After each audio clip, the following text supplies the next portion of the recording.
Good morning students.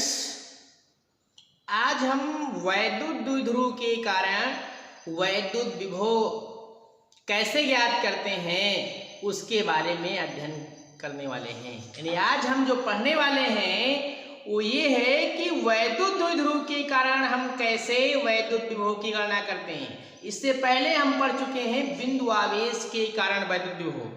जब हम बिंदु आवेश के कारण वैद्युत विभव की बात कर रहे थे तो फार्मूला ड्राइव किया गया था, वो था V = 1/4 pi epsilon not Q by R होता था। आज हमें वैद्युत द्विध्रुव के कारण वैद्युत विभव क्या होता है उसके बारे में चर्चा करनी है। वैद्युत द्विध्रुव जिसको हम इलेक्ट्रिक डाइपोल कहते हैं, ये आप जानते हैं, पिछले लेसन में पढ़ाया गया है कि वैद्युत द्विध्रुव जो होता है विपरीत प्रकार के आवेशों से बना एक निकाय होता है जिसमें विपरीत प्रकार के आवेश एक दूसरे से अल्प दूरी पर स्थित होते हैं। और आपको ये भी बताया गया है किसी एक आवेश तथा दोनों आवेशों के बीच की अल्प दूरी के गुणनफल को वैद्युत द्विध्रुव आघूर्ण कहते हैं। आज जो हमको पढ़ना है वो ये है वैद्युत द्विध्रुव के कारण वैद्युत विभव। वैद्युत विभव क्या है वो आपको मालूम है डिफिनीशन कि एकांक परीक्षण धनावेश को अनंत से वैद्युत क्षेत्र के भीतर लाने में जो हमें कार्य करना पड़ता है वही उस बिंदु पर वैद्युत विभव कहलाता है। तो बिंदु आवेश वैद्युत द्विध्रुव के कारण जो वैद्युत विभव है इसके लिए दो कंडीशन होती हैं, एक अक्षीय स्थिति में और एक निरक्षीय स्थिति में। ठीक है, इसके बाद में हम एनी पॉइंट पर भी पढ़ लेंगे।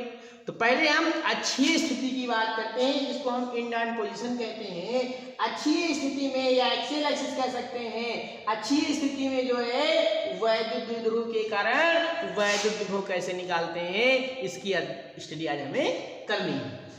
तो आप बोर्ड पर चित्र देखिए, AB एक वैद्युत द्विध्रुव है। हमने एक वैद्युत द्विध्रुव लिया AB जो -Q तथा +Q आवेश से मिलकर बना है। आप जानते भी हो कि वैद्युत द्विध्रुव हमेशा विपरीत प्रकार के आवेश से ही बना होता है जिनके बीच की अल्प दूरी हमने 2L ले लिया।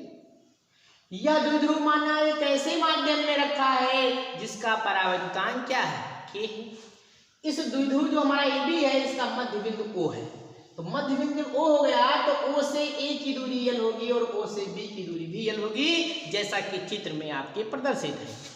वैद्युत द्विध्रुव के मध्य बिंदु O से r दूरी पर अक्षीय स्थिति में एक बिंदु क्या है, P है, जहां पर हमें वैद्युत द्विध्रुव के कारण वैद्युत विभव की गणना करनी है। एक बार चित्र देख लीजिए, इसके बारे में क्या लिखना है वो सुन लीजिए, फिर मैं आपको प्रूफ बता रहा हूँ। चित्र के बारे में लिखेंगे कि माना AB एक वैद्युत द्विध्रुव है जो -Q तथा +Q आवेश से मिलकर बना है जिनके बीच की अल्प दूरी जो है वो 2L है। इस द्विध्रुव का मध्य बिंदु O है। द्विध्रुव के मध्य बिंदु O से अक्षीय स्थिति में r दूरी पर या r मीटर पर एक बिंदु P है जहां पर हमें वैद्युत द्विध्रुव के कारण वैद्युत विभव की गणना करनी है। अगर AB के बीच की दूरी 2L है अल्प दूरी और O इसका मध्य बिंदु है तो O से A की दूरी L होगी और O से B की दूरी भी L होगी, ये भी आपको मालूम है। और हम ये भी मान लेंगे कि जो हमारा AB वैद्युत द्विध्रुव है वो एक ऐसे माध्यम में स्थित है, एक ऐसे मीडियम में सिचुएटेड है जिसका परावैद्युतांक, जिसको इंग्लिश में डाइलेक्ट्रिक कांस्टेंट कहते हैं, वो K है। ठीक है, अब हम क्या करेंगे, +Q आवेश के कारण बिंदु P पर विभव क्या होगा और -Q आवेश के कारण बिंदु P पर विभव क्या होगा, इन दोनों को हम निकाल लेंगे। और जब दोनों को निकाल लेंगे तो आप जानते हैं वैद्युत विभव एक अदिश राशि है, तो परिणामी विभव जो होगा बिंदु P पर वो हो जाएगा V = V1 + V2। वो दोनों को रख करके हम सॉल्व कर लेंगे, फिर हमें इक्वेशन मिल जाएगी। तो देखिए क्या करेंगे, पहले हम लिखेंगे +Q आवेश के कारण बिंदु P पर विभव, कहेंगे +Q आवेश के कारण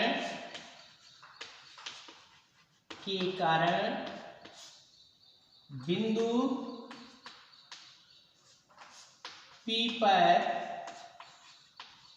वैद्युत विभव जब प्लस क्यू आवेश के कारण बिंदु P पर विभव निकालेंगे तो हो जाएगा V1 बराबर 1/4 पाई एप्सिलॉन नॉट K और हो जाएगा Q अपान दूरी हमारी जो हो जाएगी वो BP हो जाएगी। ध्यान देंगे B से P की दूरी, ऐसा क्यों? क्योंकि प्लस आवेश हमारा बिंदु B पर स्थित है, तो जहां पर स्थित है और जहां निकालना है वही दूरी लेंगे हम। तो प्लस Q से P की दूरी मीन्स B से P की दूरी हो जाएगी, तो BP लिख दिया। इसको और सॉल्व करेंगे तो V1 equal to 1/4 pi epsilon naught K और Q अपान BP की दूरी। ध्यान दें O से P की दूरी R है और O से B की दूरी L है, तो अगर L को R में से कम कर दें वो दूरी हमारी BP कहलाएगी, मीन्स हो जाएगा R माइनस ये हो जाएगा। फिर करेंगे इसी प्रकार। अब हम क्या निकालेंगे? माइनस क्यू आवेश के कारण बिंदु B पर विभव निकालेंगे। P पर क्या होगा? जब माइनस क्यू आवेश के कारण बिंदु P पर विभव निकालेंगे तो हो जाएगा V2 बराबर 1/4 pi epsilon naught K Q अपान एप्सिलॉन नॉट K हो जाएगा, और चाहे आवेश भी माइनस में ले लें तो माइनस Q ले लीजिए, तो माइनस Q अपान अब दूरी लेंगे A से, तो A से P की दूरी R यहां तक है, L जुड़ जाएगा तो हो जाएगा R प्लस L। इसी को और सॉल्व करेंगे तो माइनस आगे लग जाएगा, minus 1/4 pi epsilon naught K Q upon R minus L। तो इस तरीके से R प्लस L होगा सर। तो इस तरीके से आपने देखा कि प्लस क्यू आवेश के कारण बिंदु B पर विभव बिंदु P पर V1 equal to 1/4 pi epsilon naught K Q upon R minus L है, तथा माइनस क्यू आवेश के कारण बिंदु P पर विभव minus 1/4 pi epsilon naught K Q upon R plus L है।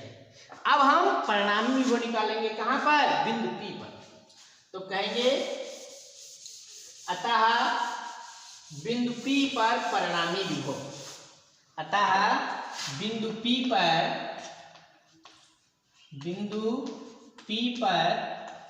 परिणामी वैद्युत विभव, परिणामी वैद्युत विभव।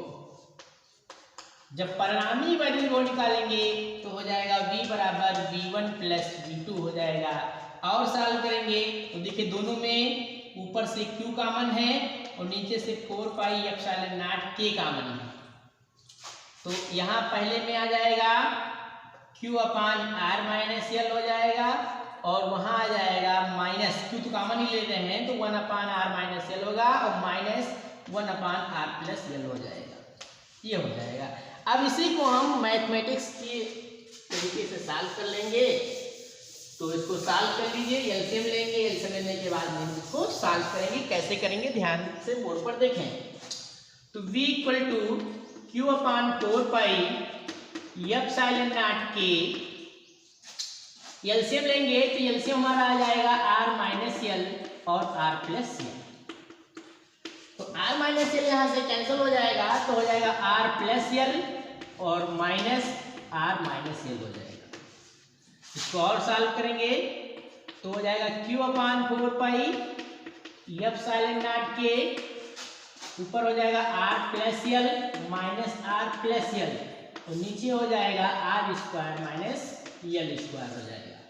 और सॉल्व करेंगे तो Q upon 4 pi epsilon naught K, और यहाँ से R कैंसिल हो जाएगा, L और L 2L हो जाएगा upon R square minus L square होगा।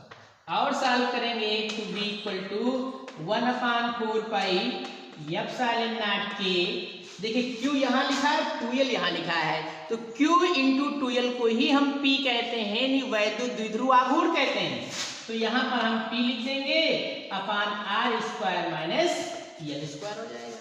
तो इस तरीके से आपने देखा कि वैद्युत द्विध्रुव के कारण बिंदु P पर जो वैद्युत विभव होगा V equal to 1/4 pi epsilon naught K P upon R square minus L square. ये स्मॉल p जो है वैद्युत द्विध्रुव आघूर्ण को शो करता है, ये आप जानते हैं। अब अगर हम ये कह दें कि जो L का मान है वो r की तुलना में बहुत कम है। यदि हम ये मान लें कि l का मान r की तुलना में बहुत कम है, तो जब l का मान r की तुलना में बहुत कम होगा तो l स्क्वायर का मान r स्क्वायर की तुलना में इतना कम होगा कि नगण्य होगा, की तुलना में नगण्य है। क्योंकि जब कोई राशि बहुत ही कम होती है तो उसका स्क्वायर और कम होता है, 3 पावर और भी कम हो जाता है। जब नगण्य हो जाएगा तो अब विभव हो जाएगा v = 1/4 पाई एप्सिलॉन नॉट के और हो जाएगा p/r²। यही सूत्र होता है बिंदु आवेश के कारण वैद्युत विभव का। ये भी सूत्र है, ये भी सूत्र है। इस फार्मूले का यूज कब करेंगे? जब l का मान r की तुलना में बहुत ही कम हो। अब अगर हम निर्वात अथवा वायु की बात करें तो आप जानते हैं निर्वात अथवा वायु के लिए जब बात करते हैं तो k की वैल्यू क्या होती है? 1 हो जाती है। और जब k की वैल्यू 1 हो जाएगी तो सूत्र में k के स्थान पर 1 लिख देंगे तो आपका फार्मूला हो जाएगा v = 1/4 pi epsilon not p/r²। यही जो है बिंदु वैद्युत द्विध्रुव के कारण वैद्युत विभव ज्ञात करने का सूत्र है, वो भी अक्षीय स्थिति में। और कब? जब हमारा वैद्युत द्विध्रुव निर्वात अथवा वायु में स्थित हो। अगर निर्वात अथवा वायु के अपेक्षा किसी माध्यम में है तब हम इस फार्मूले का यूज करेंगे। ठीक है, न्यूमेरिकल लगाएंगे तो आप जानते हैं इसकी वैल्यू आपकी 9 × 10⁹ होती है।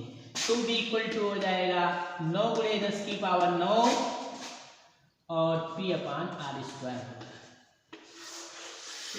अगर p और r अपने स्टैंडर्ड मात्रक में है, मीन्स p अगर है आपका कूलाम इंटू मीटर में है और r आपका जो है वो भी मीटर में है, स्क्वायर मीटर स्क्वायर हो जाएगा। तो इस तरीके से अगर सब स्टैंडर्ड मात्रक में, कहने का मतलब p को हम स्टैंडर्ड मात्रक में ले लें, r दूरी है वो स्टैंडर्ड मात्रक में ले लें, तो v का मात्रक जो होगा वो वोल्ट हो जाएगा। ये भी हमको ध्यान में रखना है। v का मात्रक जूल प्रति कूलाम अथवा वोल्ट होता है, ये आप पहले से ही जानते हैं। ठीक है, तो इन सब बातों को हमें ध्यान में रखना है। इस तरीके से हम वैद्युत द्विध्रुव के कारण अक्षीय स्थिति में वैद्युत विभव को हम ज्ञात कर सकते हैं। धन्यवाद।